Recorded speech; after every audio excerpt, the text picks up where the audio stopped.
apa itu T-distribution ya. Yang kemarin kan saya kasih linknya tabel T ya. Apa itu tabel T? Jadi tabel T jika misalnya ada suatu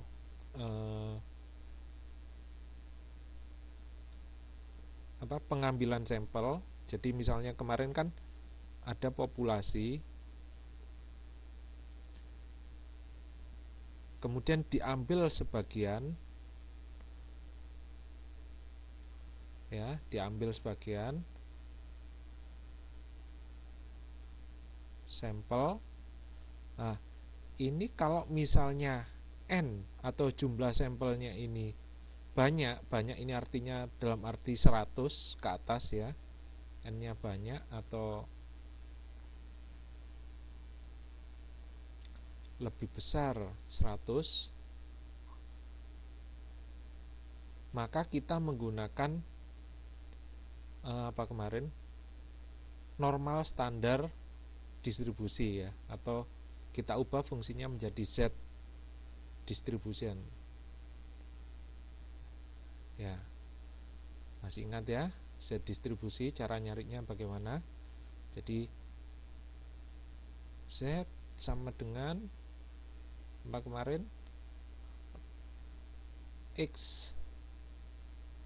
atau rata-rata X-nya dikurangi mu rata-rata populasi dikurangi apa lagi? Ini ya, X, atau ininya diganti dengan X min mu standar deviasinya dibagi dengan akar N. Nah, kalau N-nya sedikit,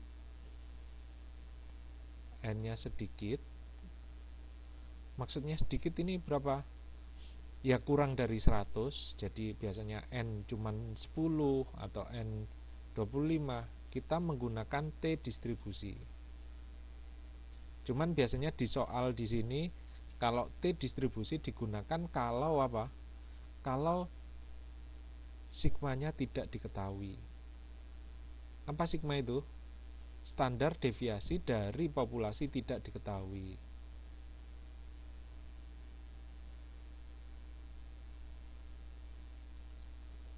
Nah, ini contoh dari Z distribusi. Coba nanti dilihat di buku ya. Nanti dilihat di buku. Lagi aja. Sebentar.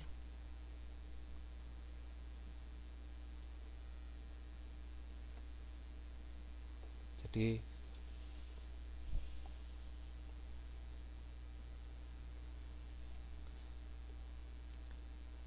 ini bisa dilihat di halaman, ini kembali ke halaman 4.26 ya, modul 4 halaman 26. Itu dilihat di contoh 13.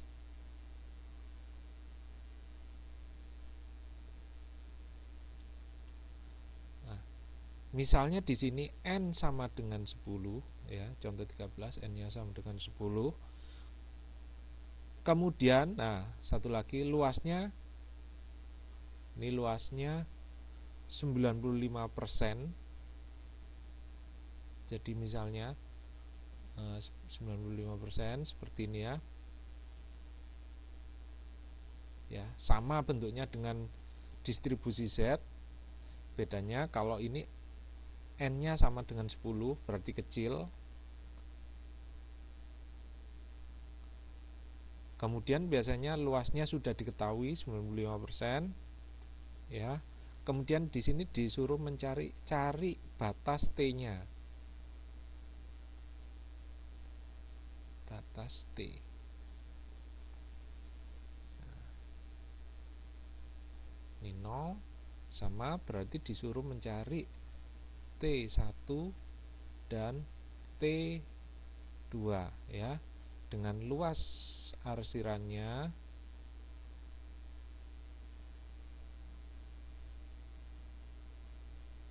Ini adalah 95%. Nah, kemudian satu lagi, kalau kita di T-table itu harus dicari adalah derajat kebebasan atau degree of freedom, DF, atau kalau di buku derajat kebebasan.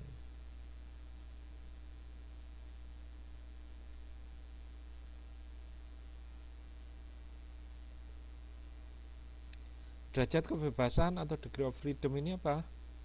Berapa nilainya? N-1.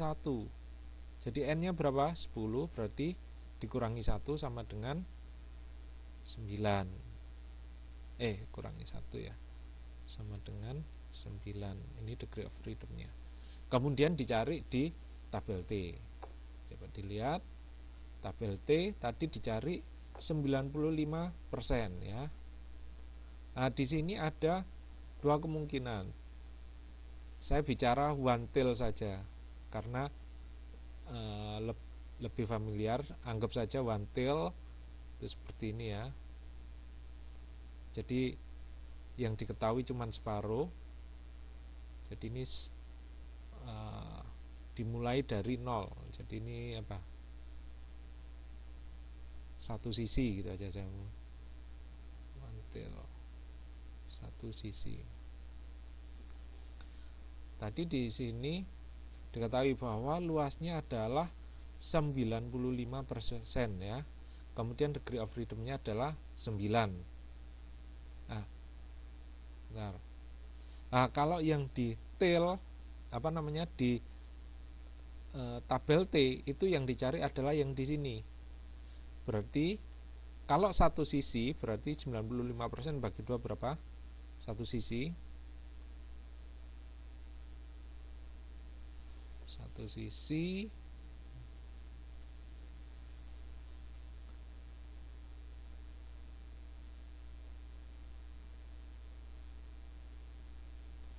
berarti 95%-nya dibagi 2 ya. Berarti berapa ini?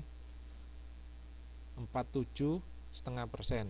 47,5 ya. 47,5%.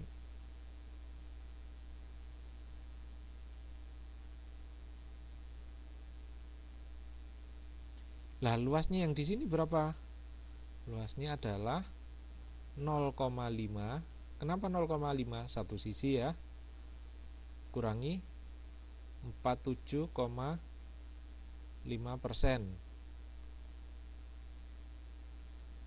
Jadi 50% kurangi 47,5% sama dengan berapa ini?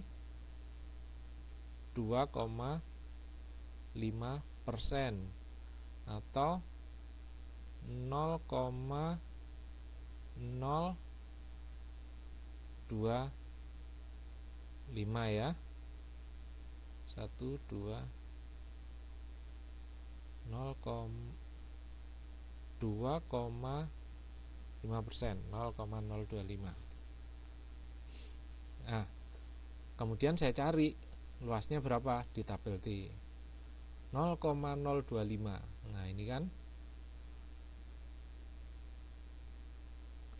0,25. Terus derajat degree of freedom-nya adalah 9. Berarti saya cari berarti